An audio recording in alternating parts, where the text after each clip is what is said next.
So, seeing the economy on the verge of collapse, I did the logical thing. I sought to profit from it. Specifically, I set out to buy credit default swaps on subordinated tranches of subprime residential mortgage-backed securities. And that's where I lost my investors too. In fact, in doing so, I gained a new level of insight into how Wall Street really works. I called different Wall Street firms, banks with which I had prior relationships due to my trading of distressed debt. I tried to convince them to trade in this market with me. Initially, I found no takers. This was March of 2005.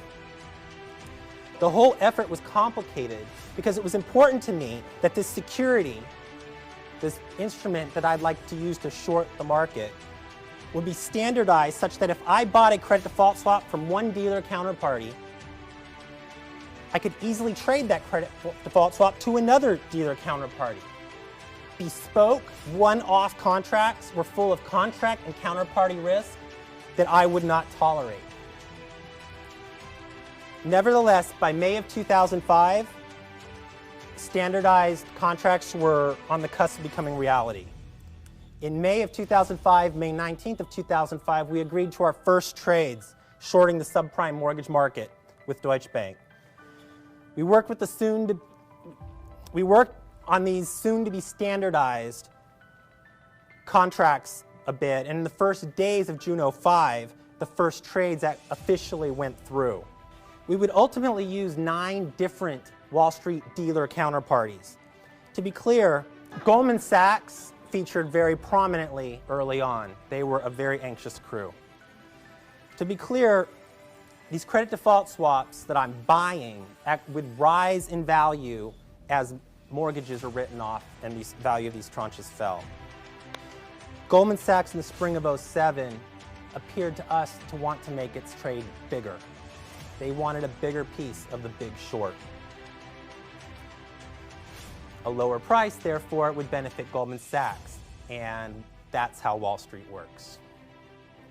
In late of June of 2007, credit spreads started marching higher, and then they just took off for once Goldman was on the same side as my trade.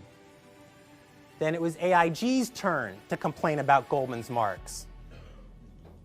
Incredibly, it would later be reported that more than $60 trillion in credit derivatives were in effect at the peak. Now, hyperbole would say that is more than the gross product of the world. But it's roughly equal, and who really knows what the gross product of the world is? How could that be? How could it even get close to the gross product of the world?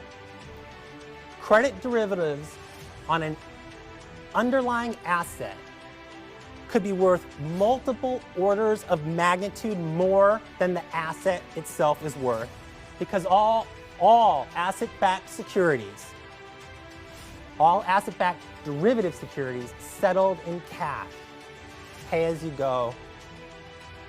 That was the secret sauce of the doomsday machine. And so the crisis unfolded, with the market providing a signal far too late. Even so, Fed Chairman Ben Bernanke, Treasury Secretary Hank Paulson continued to underestimate the situation. I was just like that, apoplectic. Secretary Paulson now claims that even if he knew what was going to happen, he couldn't have done anything about it. May be true. After all, he would say, I just joined the Treasury in the summer of 2006. But he came from the top CEO job at Goldman Sachs. And once Treasury Secretary, he wasn't so impotent. He orchestrated the once unthinkable government takeovers of AIG, Fannie Mae, Freddie Mac. Absolutely unthinkable just a few years ago. The bailouts of Wall Street. He was anything but an impotent tool. And he had a running start unlike any other. But if he truly felt that way, this is an absolutely devastating commentary on how our government works. In fact, as books and articles on the crisis proliferate, it becomes clear that at nearly every failed institution in every relevant department of government, there was someone whose insight was every bit as good as mine, and in many cases better. However, none, zero were in the top job.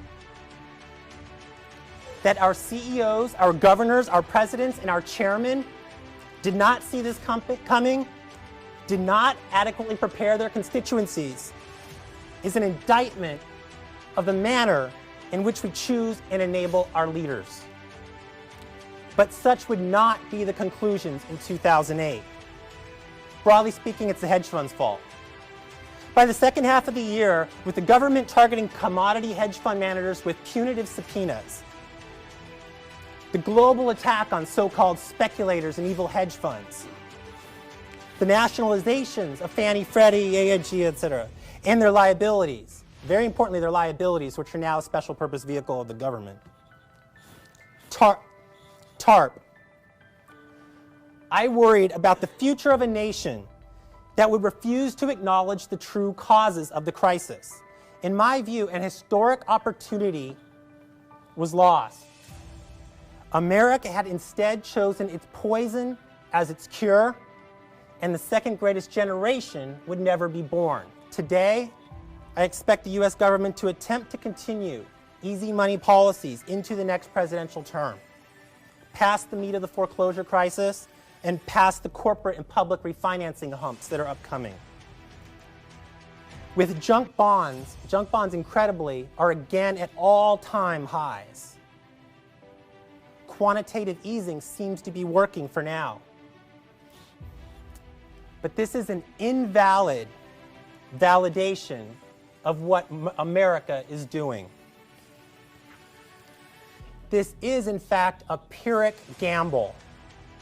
As we continue to debase our currency, Bernanke says he is not printing money. Again, I disagree. As it stands, I get an email every single day from the Fed saying we just bought another 7 to 8 billion of treasuries, monetizing the debt. I don't know, that's pretty clear to me. 2 trillion seconds is 64,000 years. And what's minimum wage again? Our country's math is scary big, but even more scary is that it simply does not work. So, arguments on blooming economic recovery must be considered alongside the fact that all this debt and all the money being printed is very much a real bill, a real tax on our future. It's debtor's prison for our children. It has not yet come due today except for savers and those on a fixed income. As such, I recommend sober analysis on the part of the individual. This is paramount. We must remember that entire societies can and do follow the wrong path for a very long time. They do run aground. And there's nothing wrong with breaking from the social norm to ensure good outcomes. Legacies are a terrible and sometimes fatal burden in a rapidly changing world, and common sense must rule when it comes to career paths and life choices. Though the situation seems to call for it, it is not a time for a responsible individual to tolerate any level of blind faith directed toward any man or woman. It is absolutely not a time to follow. So all that said, I might recommend opening a bank account in Canada.